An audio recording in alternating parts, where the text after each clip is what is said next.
Yemi etiefo akwa aba na fe yenhye kasebo no ase. Yehye kasebo no ase atumirika na betwi break ewo ye Facebook no sesa papon.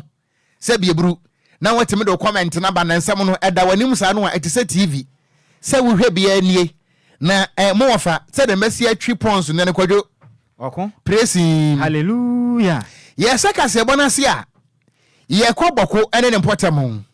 Ewo etifedo epoye mantamo Upper East region. Na besa na watwe mienu ekwa ne miesa so nie. Awrehosam ane de ensom Ghana fo ofiri se de wo pamo ne se bempanisi wonyaye a na so wonye na home a wo wontime nje wa home o. Ne nyina no ene se ahensam a ama ne tiri so ewo boko ane ne mpotem no. Ade bechi ade besense etu aboba enam wiemu sa Africa tachi anie. Enam so menno a anwumre yenkase boso no. Yede som yetiefo nyina se bambofo ebo amane se enipa makomako edunso 17 ana yekasai etuo atimi aka wo mo a enam so wo mato ayanom ewo nseaduo ewo boko nsensem no emu nanka yenim se bambofo ewo hoedie nanka kire betimi adwo na nso se na wo mo a eyesa no wo mo mrei yekasa amane boni kirem se wo mo a akurubuo aka wo mo a ato ayanom ewo nseaduo no akwa enim akwakoduru 19 enipa makomako mienu nso ene timkaja yedituo egu wo mo kokwa yekasa wo mo ato ayanom ewo nseaduo na amane boni kirem se wo mo a yeku wo mo yi eya akwantufu na wo mo etika mu efri boko na wonom enam kwantempon no so wo mo ko wo mo baabie de ekoso no wo mo nka ho ana nipa bonefo a yebeka se assailants wo mo no bone ye wo mo de pass na nwa akosua da so nti wonom kwata nkwanche hu se ka na eba no ana wo mo sane aboba egu wo mo so yekasa yi yekum elipa bienu a aya awrehosem papa enam so wo mo a ewuo no akonanim akwakoduru edu enkro 19 na oba yen Facebook no so a boko montre so ana eyada ne amanfo no oba yen Facebook no so a video na da so no obi ani krom obi awura dem obi ada ayawra ho sempam na wo mo a etuo aka wo mo ene ye bo amane se wo mo wuyi emu baako eye mampurusini ana baako aka nso eye Togolese ni a waba Ghana hanom a ne papa eyare ewo Ghana na oba behwe ne papa nti no wo bra wo behwe ne papa no ba mo wo etime de ne papa ne koyi a abrante a wo free Togo no tese ne papa no ebewu eja no ewo Ghana na eno na whatever ne papa na mu se wasa de ko back akotogo biem na eja empanifo apene kurabre na wabra wo mudi funu no enam no ana nipa bonefo a etututuo ye omudei wo makohia wonom ewo kwan so a wo makum mampurusini no asa kum Togo di abrante a wo kɔ ne baabie aka ne papa funu a yede kɔ no ho a sesei ayawre ho sempa na wenu enam so ma yekasa yi bambofo a kire se de ekoso no se wo mo anlezia miem se tetrem fraud boy a ahwa na asem atimi afa wo mo ase ne nyina no ene sa ahensam asode no yehu ni pakropoti an wo hyekira enu ntino ama awudisam aba ni patrimu a wono madane aboahuriye emoja empa wo mo etrimu enu nti wo mo etrimu se kwankura wo mbefa so a wo mo edi sa bone no Ghana mra betimi abotime mufo aka no ho ba bia no wo mo ebeye efri se wo mo se bambofo ewokronum nanso na bonefo sam no esoro kwa na ekwa yekasai akwatententen se menkanso no na wo mo tirem se hadwen ye papa we no emanebo a yesan edifri boko emamu a wo mo a ewuo no kofi akwakoduru enipa makomako edu enkono 19 a aya awrehosem ewo boko ene ne potem yento akasebo no eso ye to akasebo no so ane eguso a ejinamo ewa tifido matenum nyenko piemu ewa bogatanga eno no Upper East region nem esi amekese no kopiemu ho no a Chief Justice abon ho moden ahye se court ahodo a ewon potem ho nyina da wonom empon womunya adwuma ye every nansen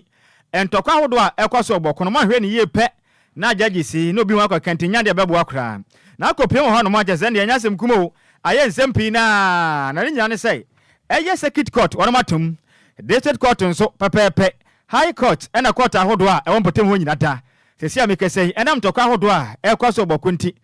Chief Justice wa hye say omomaden tutu ne nyinam na ja asomdwe etumi mra empotem honom na Chief Justice kirem say say yekese no ohwe ne ma hodo ekoso na enya de ya de pa say betimi atena se na semnifu akodi asem na wa hwene se bi obi ekofatu obi ekwa wai obi aso de free honom eno nso yebeka ne sen ni sen de entumi ntena se ewo mra basabasa yekoso na judge fo kwa tena se suku a wo makwa ne bra wo mabre adwuma amunye kakra ka na omunya de hwa abusuanti omuntumi fo mo kwankwato asem ti wa kire mu se court awdo empotem honom no mama do tunu nyinam no bia kwatena fie no nkɔpɛ ne yere aduane bi na onipam na akɔpia mpɔtam hɔ no mɔde court ahodo atutu mu no ukɔpia mu awai sɛ ɛne ɛyɛ ziwalugu a ɔmatom ɛyɛ zibila enso ɔmatom galu ana afei nso bongo ne nyina da court ahodo mpɔtam hɔ no mu nyina da no Chief Justice wahyɛ sɛ mu nyina da ɔmo tutum no nkɔpɛ baabi nkwatena efiri sɛ deɛ kɔsɔ no emu enyan pam na esi amekese na yɛ Ghana Bar Association for so ekyirem sɛ anamawa Chief Justice watuo no emu ɔda de sɛ bia no mandam ti wɔne mo ta na chi pampe de waka na pɛpɛpɛ ɔmo tumi ntena se na mfa mo nkwan gogura to prenti ɔmo so kofie makɔ tena se bibia to din dia mabade asamba abɛbɛ yɛ adwuma pam na saa sɛ we mo no ɛna ade hya wɔne mo bɔgɔtanga ekyirem sɛ ye Chief Justice nti saa na ate kura yɛ timin ade hya wɔle bɔgampo no mo kyerem sɛ ntɔkwanpo enya de ebi hya da kɔsɔ hɔnom na we bɔkofo na nyam takwanti enka we mpo de enkaja efa ya ho ban wɔne mo kyerem sɛ ade ba kwa yɛ mo ya ne sɛ entokwa bia kɔsɔ mpotem ho dada ensema wodo bi akɔpiem wɔ kɔta baburu mfinhya ba de sɛ duasani wɔne mo atwa sɛ nka court betimi yɛdi nanso court enne ensema gu edoso na bɛka sɛ ɔmo mpɔn na wontutum dia na pɛ sɛ ɔkyerɛ sɛn ade sɛ na akyerɛ mu sɛ saa na wontu a Chief Justice watuo no emmoa efiri sɛ atɛntere ne ntimi nya dwuma ɛwɔ mra zi ekese na tutu court mu nti wɔne mo akasa de adesrɛ ɛde ato ɛkyɛ na Chief Justice anim sɛ anim nyata ɔma nnam ano to na court ahodo a ɛwɔ ngatanga na watutu ne nyina mu no wɔne mo sam metena se na judges ne bedi asɛm sɛ bɛbɛtimi aboa na nsema ahodo apare egu court wɔne mo no na bɛtimi akɔye na de hyɛ agye any day kasebo eche won makosem emu enchire munie. I don't understand why the government should close 7 courts in the Upper East region. The fight is at Boku, and Bolga is far from Boku. So right now, if somebody steal my things and I go to arrest him, or I made the police to arrest him, and he's put in cells, they say don't keep a suspect more than 24 hours in cells. So he will be there until the fight in Boku is over. When will the fight be over? And even if the Supreme Court feels that the Boku disturbances is affecting citizens, how about the courts in the Northeast region? The courts in Northeast regions have also been closed. Those courts have also been closed. Why am I saying this? The blockade on that stretch, the Tamale Bolga route, is even affecting the people more than what is happening in Boku. So if someone commits something right now, like criminal case, so where do you think we will send the mother to? Any awoti ye ayadesha wonom ewo bogatanga na muchire mi se na sesi ameke se no court ni nyina da empenifo timi se koba se bibi koso na behu behia se odi be court a ene se be ka ne sen emu chire mu ena yede asumwe na no achi ena Chief Justice Gertrude Alaba Tekno enso kasa ye chire mu se de ntia nam so a sa na motu abaso nyina se opese asumwe mapa etumi eba every said ne asemnifo akotena se edi asem na se obi kofatu ekohwa ye obi si di free na numa no se beka ne sen edi wakaza kirem se Ghana de hire nyina da yanta asem di bia ne nyina da chi na ntumi moa na basabasa ya ekoso meamia hodo a entokwa akoso no etumi entwa wakaza kirem se bibia to di ndi ase de tie bia ne court no ebesa akwa setena no mode man sema hodo a apare o court no ono matumi atena se edi ne nyina da. In the last week, I have had the unpleasant duty of having to close down courts in the upper regions of our country. No one can benefit from such situations, and it is in the national interest for all and sundry to rally around the administration of law and justice. Nia uti ye Chief Justice, Nede Ade Gertrude Alaba Tekno, Nene ana uti ye. Enu achi ana masebe dwena ogina mu ade ma ade hia wonom wo Upper East ne den ade Dominic ayene ene wo kirem se de asie no ene yaba pa free se we de enkatem wo nso de si de na mbɔ moden ekwatena se court nso mu nkwatena fie efri se de ekoso no ehu behia se nsema hodo egu hɔ no no anka temofo ba moden akwatena se na nko ma siesie niema nanso ne se mo ka se mo nkwatena efie de a odwene ho a wonte ase ndi waka se kirem se animanim yata empenifo ntena se na nsese yamra na court a wonom moden akrosi no ni na dan hyase ni dwuma ente sada ade hia won mo boga no mpatemu no won mo ho ebe kire won mo pa. The example that he cited about people Ghana cars being taken to determine if they are from COSAC before they are dealt with and so on and so forth. That happened in Walwale. It wasn't in Bolga. So the wisest thing to have done would have been to have closed the courts that are within the Boku area. But when it comes to the high courts in Bolga, there is no conflict, taking place now in Bolga. Closing the high court, the circuit court, and all the district courts in Bolga and East Environment. That doesn't make sense to me. You are shutting the doors of justice to a lot of people just because we think that, the safety of the judicial staff is in jeopardy. The directive is overbroad. I want to have a discussion with the Honorable Member for Bolga Central and then the Honorable Member for Bongo for us to do a joint letter to the Judicial Secretary to reverse herself as far as the courts in Bolga and its environs are concerned, because we are not within the conflict zone. Any awuti ya mashibe jwani ojiramo adema adeshia wanum ewa Upper East ne den ade Dominic ayene ene wochirem said ya koso na yene ya efri center kwa wedde boga for emfa wanum huntie bane sendende court yi atutumi emu chiremu ene yade asum we yento awia pram to breka se bono eso a na yebo ede awuramu ewo emrahye bedwafie na kane emrahye bedwani ane wote abanwa so de ma NPP wo so na manyoko no ewo bantema abato mpesua so ye kasai wono ana woye Chief Executive Officer Emma Environmental Protection Agency ne den ede Henry Kwabena Kokofu wode atodwa kirem se ewiase se wode abokoko sua dane kosua pa edua wankasa usuman a wono nso wode bomochie dane wuyo ane esopani wo bekirem san Kwabena Kokofu ekirem ese wo betie se bontene so ene nananom civil society organizations eku ahodo aka bom na wo matiko dan mu mienu sei swen ene obetia ne yenchede wo biada wo mo betia atua ayedede aka kire mampani ekufu ado se emrahye bedwafo a wo mo ewo parliament hoi se wo ye NDC emrahye bedwani se wo ye NPP emrahye bedwani se ne article 71 ne ka se wonya beye emrahye bedwani a esese wo man no ema osika bi a ye fe ne se S Gracia no Kwabena Kokofu ekirem se braso se sa S Gracia no sa emrahye bedwafo ya ye woi ewo parliament no yemfa wo fadu kofi apaso ni bi ni yenye ni sei cafe pain ni entwa mu firi wo firi se wo mudwumadi a wo mudie se emrahye bedwafo no enso Ghana fo ani wine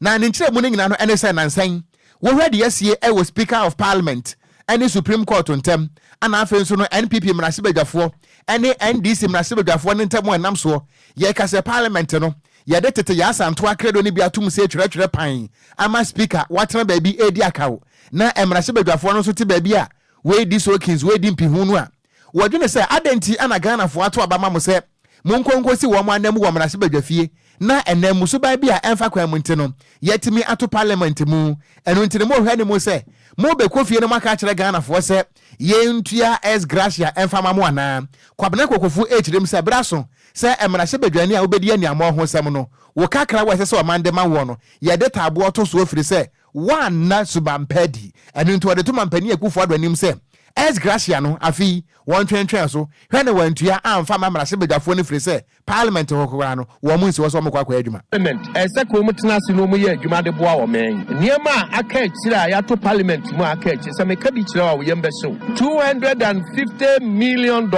ewo ho aye krado esese ye di bi to akwan ye no so nkoda school ya ye ken SHS ya ye sisi ene ade ye si school den ye di bi ye agenda 111 hospitals maku ohani du ebi nsi da wo Ghana ha me kura de maintain mpani se mo wiase afa na bia se aban bi besi nkete se mi si sa hospitals na hodo no no sika ene ade a de beye niema ebeboa ni nyina academy mabunu si epa adwuma aye aban ya nhihye se ya hwemu anwu se prosi adwuma mu ekwan da ho teacher adwuma mu ekwan da ho o mu awie teaching college se ya power o mu awie nursing training ya si efa na clearance ni ade wo NDC for say se parliament be makwan o mbetena se efi se parliament mu na ye beto abenti ye befa nkoda wa adwuma mu de o mu mpene ne empene kina. Can we imagine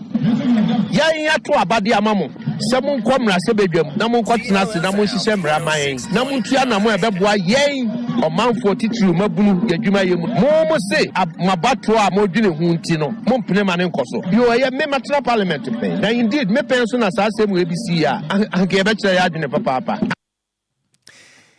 Henry Kwabena Kokofu ana wo kire se eja ahia sansachi eja ahia sansachi na se bio wo hunu se bi kwatani ana odi edwebo etwa ne mpoa na akwadwen kente saa na kootwa amansanim ana aduoku edi mu agro na so be ye hye papa ba nsem na wo ka no nso no edu ba bi emu ode saa se me se bedwafo no wo ho say ye ne yesoma wo so mo kwatena ma se dwom ko bo adwuma mfa nso me nti say ma kwatena tena fie dia se mom efie na mo te anya wo mo pe eyemra oko eye Ghana mra nyabotre Kofi Ghana mra no asabre no na ye wura kokofu ye MP ye nka se de omo ye ni yo but se de omo ye no se ye wo hwem senka prices e wo ho but we no enye hwem senka prices eye constitution no a enti ye call dia na ye call se constitution no na funa toto enya kwahweko awe apetition ye ntontwene se ene ye wo wadwen kira na o say ene ye wadwen kire ene ye madwen kire nto no so kire na adwen ono so akire na adwen but ana meka say parliament na ya tomo no enye wo bia pe eye mra no emra pon no eye no kwe sa na tie eye emra na no ma de ba kwa ha adwen ne se so be ka no kra kire ho ana no ne beto odwa se mase bedwafo mo wo sisi no sebi agro ya ba wo mani so oh some be kan ya be bo anya mase bedwafo na be kan no na sa agro ndie ba wo mani so nyenne se ni na me ka se se de senior man kan anka ye wo hwa se agro because be kai emra na moto abakura yi speaker of parliament kwabra to me kwatam ballot box di demirika ne yesa no oye wana wo na MP we papa no mu go so agro ne ya doso enti na waka se enti me ekwan bi so mo ntena se na mo sete back na mo toto ne ma viso Ghana fo na yasoma mo ne du ba bi na ese mo ye kokwasa sa na edu ba bi e ha adwen Ghana fo na asoma mo ene yasoma wo na Ghana fo ne ye nim ye no ye adwene ho se ye ne yasoma wo mo okay anu mo na ha adwen no Messi enkoma Ghana ni mate o koma Ghana ni san bra Facebook be video ai messages ankofo de aba o mo dwa o wo da bi odwa ben e dia na kire se Ghana ni no nkasa no wonim se won na soma no masa se osuma me se me nkwase a nkoto konkontemra yeah na me soma wo no wa anye nsesa wa misa ho asem na se orefia me mfani why not? Yes, so MPs na hunu say Ghana for no krampo esoma yesi enkom na se bedwafie ho no se bieburu se bieku donto ye wura ekura afese ne esoma wo mntindie pe bi etimi yedan eye enti wo mada ne Ghana for ne nyina se bia kwa wensafo ana wo matwa fufuo di afa ye kwanchi ana ewura ye num yo enti wo hunu say media wa men na so won sa anya dan anka nkwan yo sa na omo ye yen what tete de na makwada apan oh metaya kra on se wo tete de na makwada na se bia aduane wa kɔ no a wuti metete fa ne di na wo de enkwan afa kra na no ho no nam wo ya baka se wa men enso ne nyina gu pani yam ha adwen eta akɔso da se me hu bi otete aduane ma bɔfra wie ne wa me asen bɔfra no kra ku fite ya se wo de obegya no a obenya kɔhweko o nya se ekom be kunu kra ɔko yɛnto akase bɔ no so na ma se bedwo bɛkɔ so agyina mu na kata tententen every ma se bedwam achi amehene enchenya ba ne bo modin atena sia na ya biebie mu ye pamatiefo na tede ye kone de ye ba efiri ma se bedwam bio na speaker of parliament eden krata ba bonten e kire mu say ogina oman Ghana 1992 ama mra no so eye article 112 eye cross 3 and afin so standing orders no eye 5 and 53 no so aka kira Ghana fo nyina say sesi amike say ono eye right honorable Aban Sumana Kingsford Babin ojane to me so sama sebadwam acha mehene asama ma sebadwafo nyina samo mra setena awa yankopɔ ya adoma busuma ye women mi kire bubu busuma ne da etoso nson na mma matena se ewa grand aye arena ewa kramopre matemo international conference center Accra International Conference Center.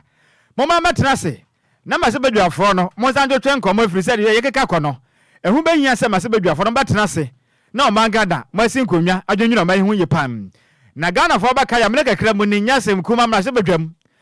Cheze dom a wo ha no mo no MPP masebedwafo kirem se mo ye dom kase. NNDC masebedwafo so kirem se. Omo so ye dom kase na ye twintwane se akonkwa hodom. Ne santi efutu masebedwanin Alexander Avenue Marken apeja asem de kopiemu e Supreme Court ana Supreme Court nso aka e de wahya kese e de ato masebedwama cha mehenen right honorable Kingsford Aban Babin so say e jeze ne masebedwafo makoma konkonwa odikra ni nyana se vacancy mo nkotena fie na mo nkokotu franka o jeze ne ankrankra di mu de o kirem se ono mo nya adwen kra ne zan nsem we no e na Supreme Court nso de wahye e de ato masebedwama cha mehenen so say sana mo no otu mo nyintumti Masebe John Kwaso ani dwuma said na aka no budi ni pepepe na no na say make say no Masebe John cha mahene eden katara bonten kire mu se Yakopɔ ya adoma obubu obusu ne ene da toso nso ne yankotena se bio na Masebe John afro no dwumadi ensan Kwaso afiri say manya ne se ba ha dwunyi pa we de wasama mutimu po mumpo mba betena se na krata eto dwan onipa ne sasha se Masebe John achi amahene right honorable Aban Kingsford Suma Nababen ono na nsaka secretary we yase a di ye kase bo ageme nsem kase bo suo no ya papa ne nyina mu e de asom awie yi entina kyerese nyame yadomo a 7th November parliament besa atena se besa atena se ntikokofu enkra na woto no mate nti onya abotre okay o say 7th November we musa akotena se bio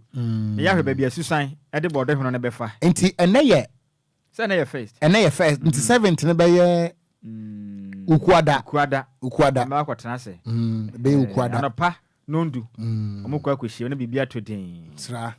na besa to din de ye hwese bia be to din Antodia yan twema wo no mo enu ameka na ofia ha Kwadwo okon hwe aboakusi ho se wo tu no bon na woni boafo onye tu wie kwada mu pe na pa mere wura mu anu watu mu de agya pa mere no he me se pa mere wo nsi dan so obeje dan boso onye mo so enti wa abahu se sa ha dwen enti eno no se beto din se nto din ne begina ba bia NDC na se bedwafo ne betena so almost akwaje majority side almost okoso omukotena ho na empirifo ka asem se sebe petepa pieto ya de mra na wuro enti no sade asem die ne bekọ afa no ene asetene mu enkomotwetwe ne bekọ no megidi se ho no mo na ebehu gina ya empirifo besie unse bibia ne mra na ye de beta ho nti ye hwe se Supreme Court de na waka ya ne be ya adwuma anase mese bedwuma cha me de na waka ye no ene ne begina eno ne ye behu babia mra na beto ne hu babia dom kase ye betena ene babia dom keto anso betena ende ye hwe ane mu ze de tie bia na nka se wuku ada mantwam nko ne ye wada so de behu babia ko se beto benkum se beto ni fa tofom se tim ombete di ye kase bonso de okode ye ni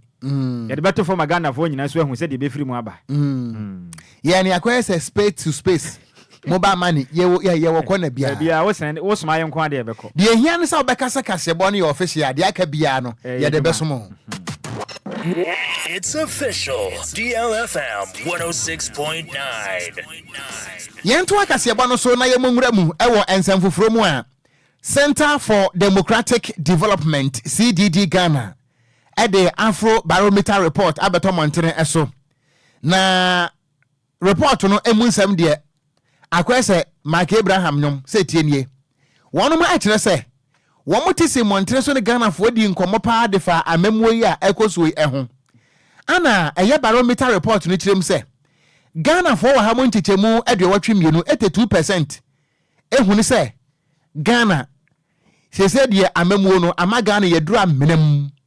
wo motirem se Ghana call wrong direction pa 82% of Ghanaians ana ekire wo madwene sa amamwo no enye akwese maami adoma amamone Kwadwo onso kwato sa opa amamone gu ho na se ye bi so enye nika mu akwese takrade Kwadwo twabe Kwadwo krum se takrade Kwadwo krum twabe ma she bedwane me kwa akopere me ko tusi ni ama ifiri okra so sa na wo mu kire mu a 82% of Ghanaians kire se amamwo ne nye mu kofiro no esi anu aye ne simple kra wo mu kire se amamwo ne nya na sa wo de toto 2023 ne ho a 2023 na eye 87% ana wo mu kire se amamwo na sai kra etonwuram enamwuram sakrante na nso no 2024 yi no eso atia kwa kogina eye 82% ya we no ekire se wo mo a edada wo man aban no wo ma bon papa e wa mamuo mu a wo mo ehunu se bi okotokuo mprom de kurawa ahyem na report no edi eda so tententi bi nyabre na menkan ni nyina nkere wate edi eda report no so no citizens policy priorities economic conditions and government performance highlighted from Afro Barometer round 10 survey in Ghana. Kwadwo pressing. Hallelujah. Hey brofi, CDD for mu hayen. Anya sem kuma o. Me san su bia mu ana? Sisubio. You know 2024 report no brofo e da so. Oh, meraze. Was it citizens' policy priorities, economic conditions, and government performance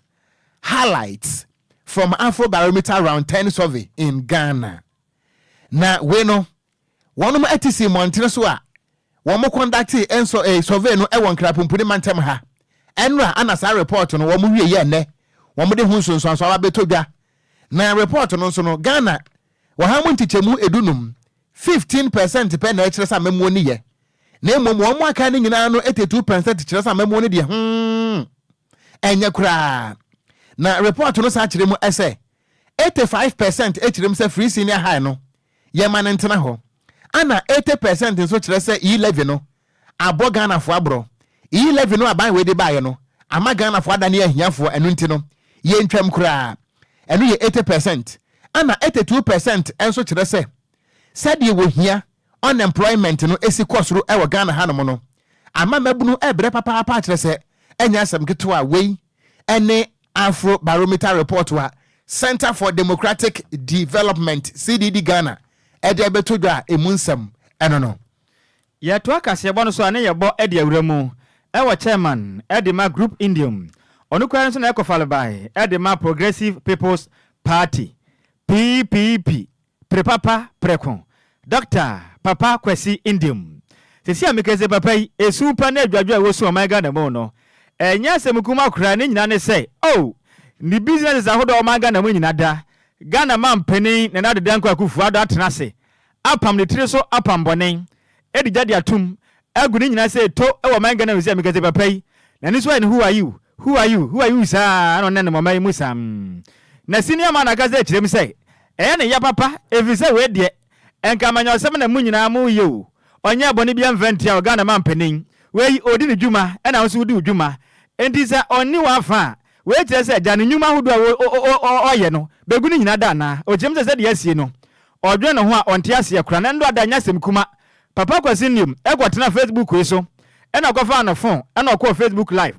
ona ka kira Ghana fo nyina se momra mumetie nkomo efrizen sem bi hwamebo ensem bi ha me pan nya so penin yenya ba kasa prumumini na yentie de yakɔ ne de yɛbɛn ɛna ɔsɛ munya abotrema yɛ ready ɛna ɔhyɛ sɛ wɔka sɛ na ɔkyerɛ m sɛ ɔmonim nsɛm asi Ghana man pani na dan kwakufu ado wahami papa efiri sɛ ɛyɛ GN bank a mede ba yɛ Ghana bɛbɛ bɛwura biara tokuro biara na bank bi wom Ghana sukuufo ba ɔmo wie sukuu pɛ SHS nkwala yi ɔmo wie pɛ na mu ni adwuma nyɛ yɛsi amikɛ sɛ ɔman ahokyerɛ pɛ akɔ so nya sɛm kɔn bi anwuma sɛ Ghana fo nya bi nya na Ghana man pani wagu ne nya da mɛsi amikɛ sɛ ahokyerɛ na aba wakasa kyerem sɛ yɛ ne ya papa evizako pemu wɔ US mpa openi ne de ne ɛyɛ Elon Musk ɔno no yɛ obi a ɔne US president Joe Biden po ɔne ne nya adwen de bi ata ɔyɛ campaign pa na ɔkasa de tia nanso sese mi kasa ne nyuma nyina eguso a ɛkɔ so o sika papa even so ɔte hɔ na ma Joe Biden ɛkɔto nhyɛ ne so ɛnkɔgu ne nyuma na ɔba ma ga na mu dia aba wo de banche bongum ɔkyerem sɛ ha de ante saa o ante saa ba ko ne nya ne sɛ woni obi afan a wo ya ne tamfo uri nafa pe ene wumpo be sore tiawo eni wakasa kire mu se ade Ghana man pani ekura de nafa so yin odwena wa wante ase eguso ye ne yenti Ghana man pani bo ne hu ni mabo visa de wa yin enye kura na Ghana fo be kai a eye group Indium ne banga eye GN banking 2017 ene Ghana man pani e ba tena se hu ni se da biska kra bia bi ho no ma wone musika sem enkoye kra hwe no mabeden atwi eye tese ne adwuma fo do misika gogo no madinti ontumi ntenase e ma sa na motuo no entumi koso nti obomode hye sei eye bang ne hye obomode a na waji wono ma wono mutumi krata no ense da musika sem ko no beje omunya tumi krata na pa koso ndim ne bag hu kaka yenti pa koso ndim akaza kirem se ade aga na mampani ade aya ne de enya de obetumi adwene ho ne na adwene ho tena na wate ase na wate ase nso a onwene ho. Thank you to all of you who have decided today to join me in this program that I have entitled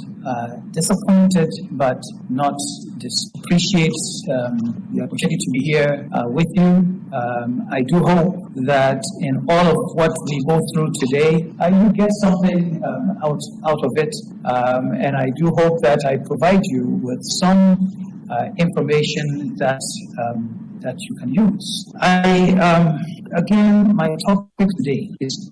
disappointed but not discouraged. I'm not disappointed with everything that has gone on all of these years, but I'm disappointed about where we are. I'm disappointed because I had high hopes that these past few years that a lot was going to be accomplished in this country that we call Ghana. I'm disappointed that some of the goals that I set for myself, for a number of our companies, and despite a lot of the efforts and resources that we put in, have not borne fruit. And at the very onset, at the very beginning, let me say to everybody that this is not an event. This is not a...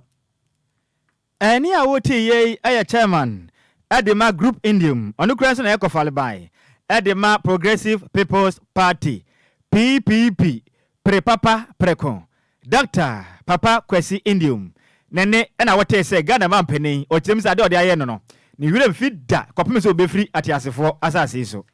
yento wi apram to breka se bo no eso a ye bo so sa no a ye te satiti vovo yakoma da ye to ntini ye bo so ase tanwe ye namu a enya asem keto Kwadwo ye bo ye moto mu a yete sa Africa tachi a wokwa wade enya sem kuma kra ye nam Ghana fa na ba bia unsa ka bi ba na fa na vovo ya me kai pa sa ka no engine that 20 bo so ase tanwe una akro no sa ka kofitiele to ba kwa ma me na mampe sa America tenten ntimpese me nyine che enti wani ye kase ye bo a ye tete vovo engine that wo enti ye no yakoma da ye to ye bo so a ye te sa vovo ye ne akro no Kwadwo oko praise him hallelujah mo metwa kase bono so akomani mu a ne ye bode awura mu ewo ye nanano mu a wonom eye afare adwuma mekyere fishermen na ne fa ewotema Newtown wopani a wodi wo manim se eye chief fisherman ewo eye tema Newtown eye ni odamte wode atodwa akire mu ese se ne galamse no esi hadwen no ama se afare adwuma no ayeden papa wo kiram se kane no wo mo de kodwo esi nsuo no so a epo no so a ubo so wo mo chipola no wa mo chi adwene na wa mo chi adwene nso na wa mo chi poku na wa mo chi tuna na wa mo chi ntrantra wo mo timetia chia chibonto na nso Kwadwo wo mo tirem se galamse ni nti wo mo de net ni gunsuo mu a he agege nso mpo o mo ntime nche no wo ba twetwe net ya ho wo mo nyom no yakwa abo ye yakwa abo ye wo metoto sa nwum we nyina net ne beba no na eye dufoche enmura nkoa na net atwe ade aba ne nyina no ene se galamse no a enipa bi ye ne wo meamia no a ase tenkra ha emfa ye ho no tema Newtown fo akira se hu nsonsanso bone eda wo mkom se kupachen wo mo akirem se sesei MiPROMO no ene sign ade na wo no mo ade ye galamse ne nti ama akira se epono mo mpata ne nyina wo mo adwane kwa chiri African FM akwa kodru Russia enu nti eba na sa no a he wo bekine epono so akine so a wardboard motor wo de be kono na wo petrol sa no asasa wo chi aba wo chirem sesese no ama ekakese ana sese eya ba firi se wo mudwumadie na wo mo edie no se wo no mafarefo na ankopo amampani akufo do bedi nkradoko no nanso nti na mo nka ho efiri se wo mutisi nsuo no mu a wo munya hwemfa ma wo enu ntom de adesrade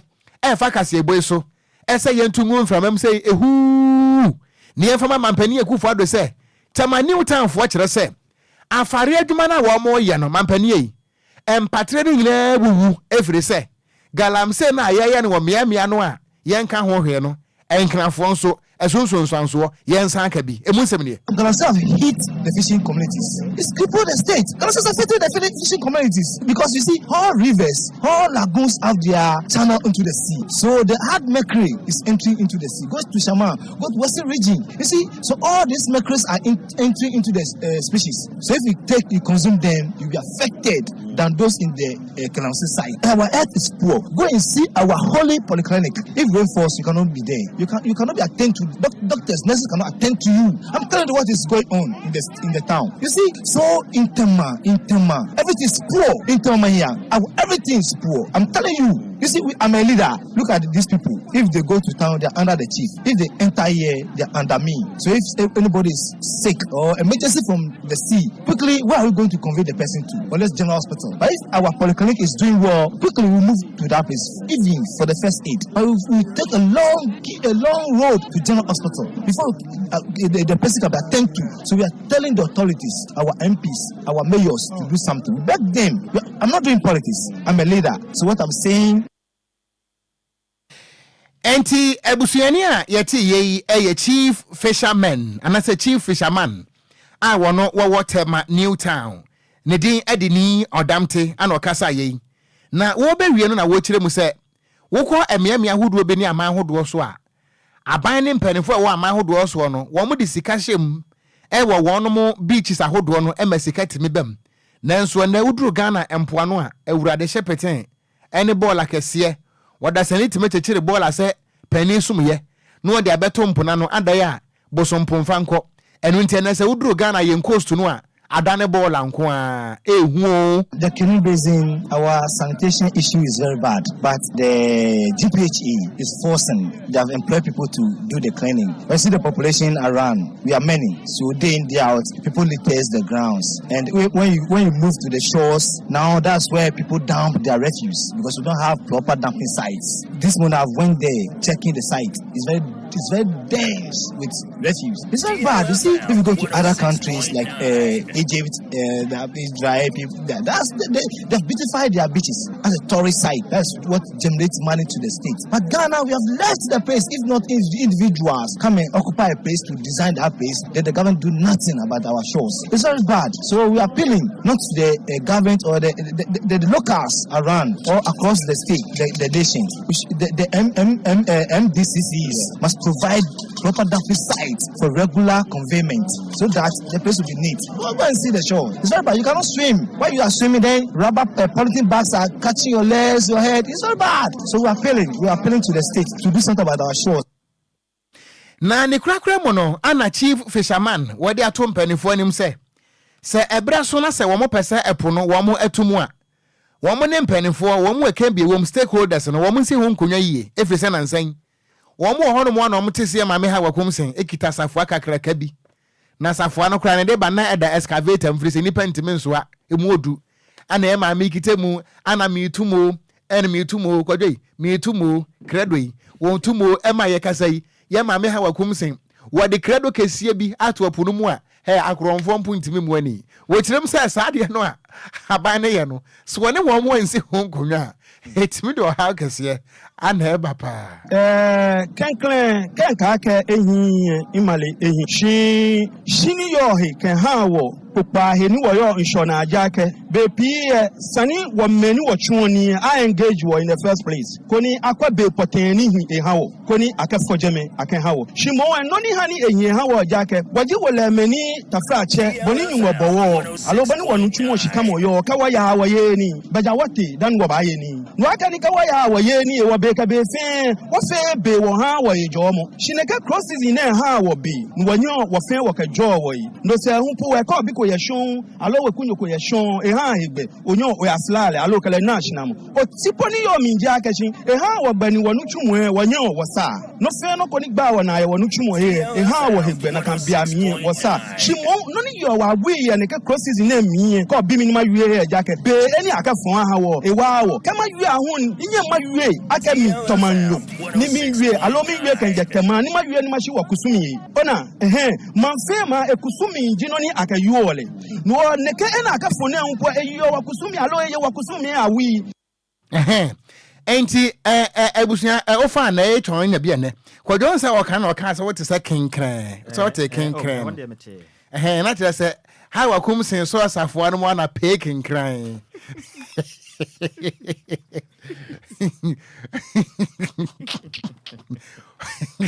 kana na chire din Kwadwo enkran ana o kan we trip some aboda mo ana dabe hey me wo fa nimpon Kwadwo oko say enkran ka sa no won't take grass, the best I can, Marty as you. It's a sanity. Tell me, Pegaman, as I know. Be your tinkering beyond so crop casa no what. That's right. Baby, Casa will be one more Bessantia. I will take us a hold on a year. No. Sent them to do nothing a crank. That's right. Their budget tunnel. I get tired at the web on him. So to me say, and penny four kinds, me or babu, no, says Sabby. Send you friendly, any friendly choir, or Munina could go and to one and Yafra. Have been casa. Who be the other one? I mean, near him. Okay. Make sure I drink the CS in this. That be tea, quantity. Oh, sir, oh, took what the credo. To be more. Who can see say ping? And to us, Kwadwo, Kofi Tera.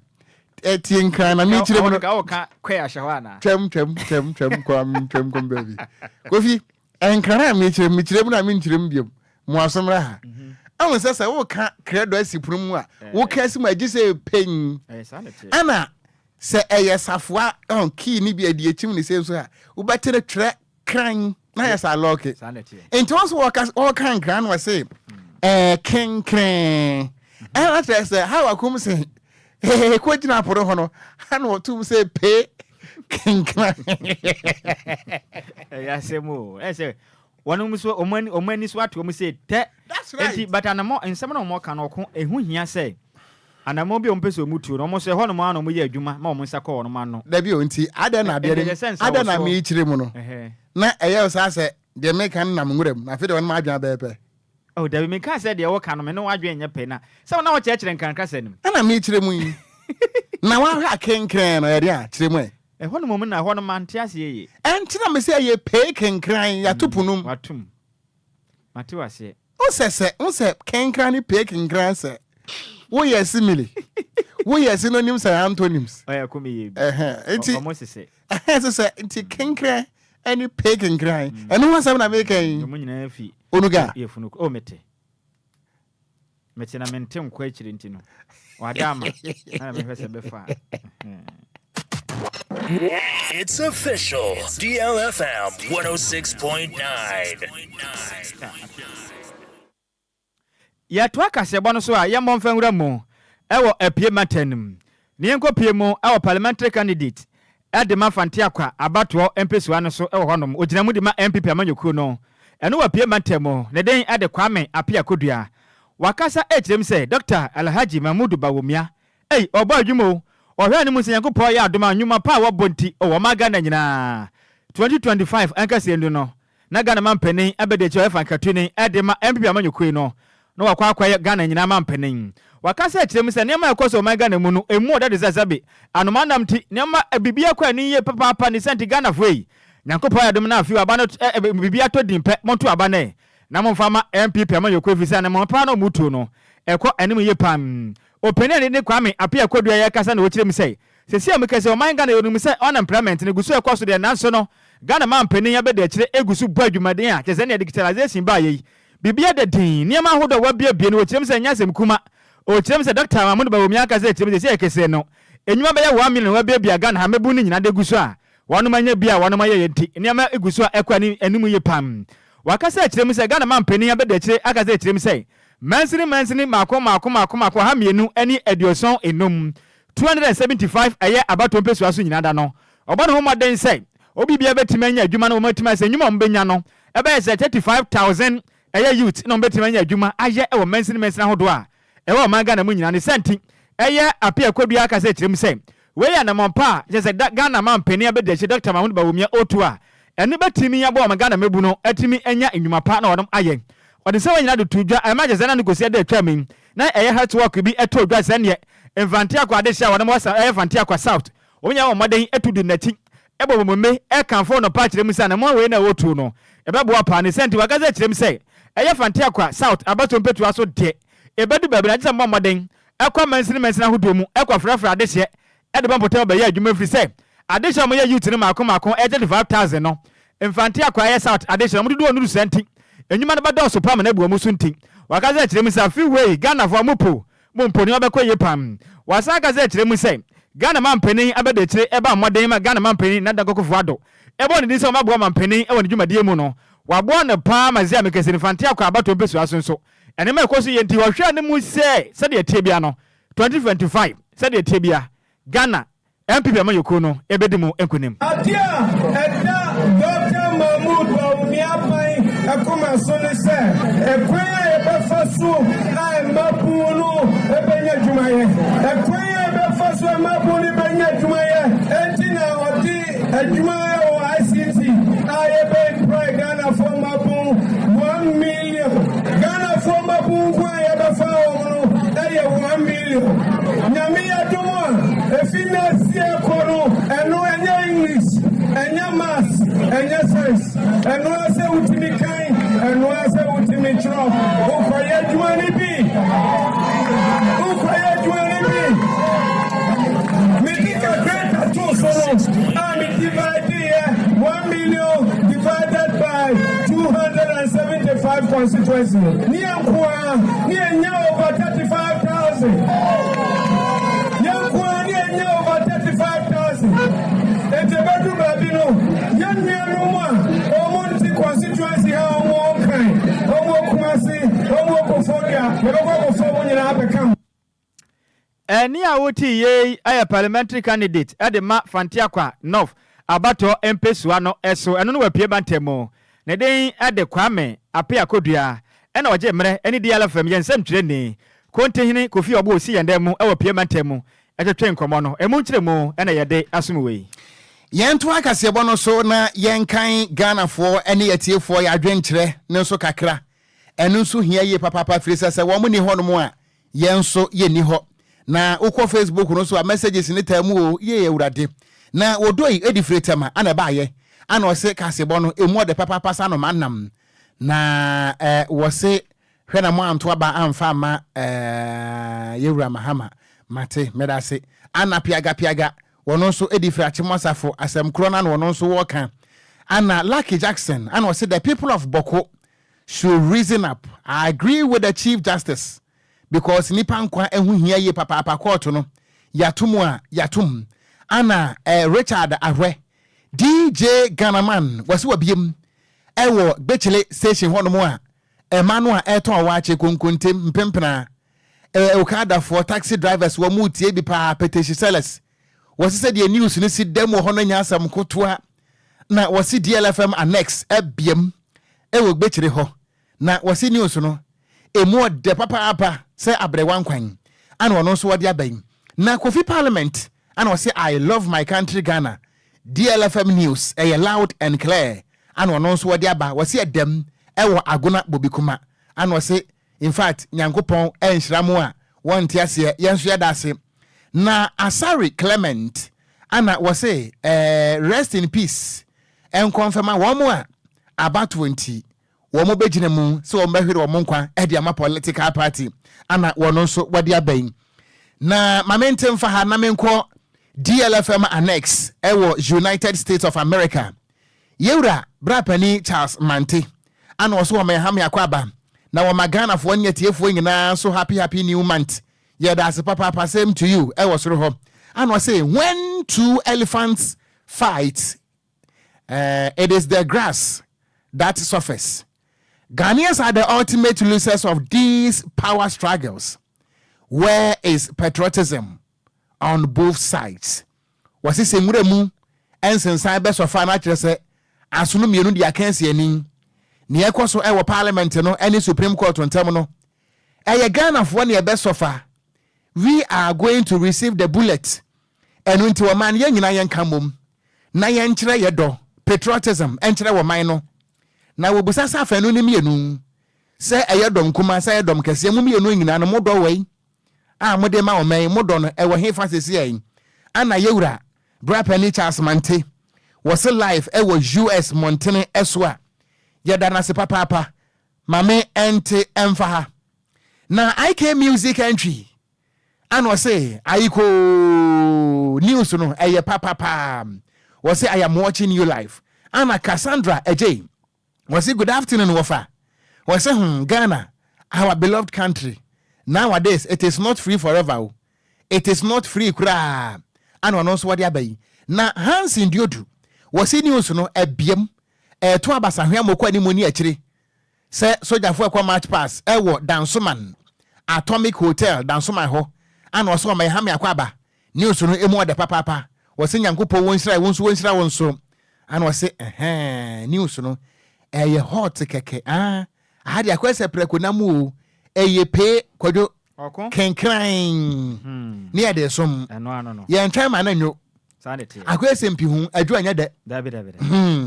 na Kwesi Pupulampu Emmanuel Kwesi Pupulampu ana oso ma ha me akwaba na Okogyeabour ne Kwadwo Sammy wachi ayan na DLFM news loud and clear papa ewo adenta yeda mo ase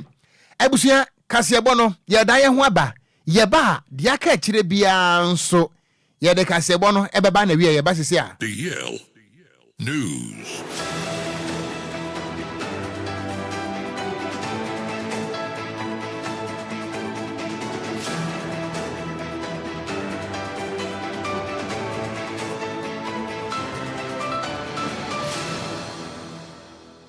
Yema yetiefo akwaba na John Baba Mustafa Sogi oso Okogyeabour news no loud and clear ewo Manest Royal Hotel ewo Cape Coast South Ocran Junction and was say one manager Sammy ana afenso no operations manager Mr. Dazi was news no edemo papa panti achiamu nyina ewo Manest Royal Hotel ewo Cape Coast South entimiam office John was news no edem na kasebo no yedeba na wieye na ansa na yebeso so no happy birthday goes out to you Mr. Percy Opoku Mensa aka Asonaba wo adabraka ewo Enquires na mbomu na wo ye manager Emma Lorek Ventures ewo Makola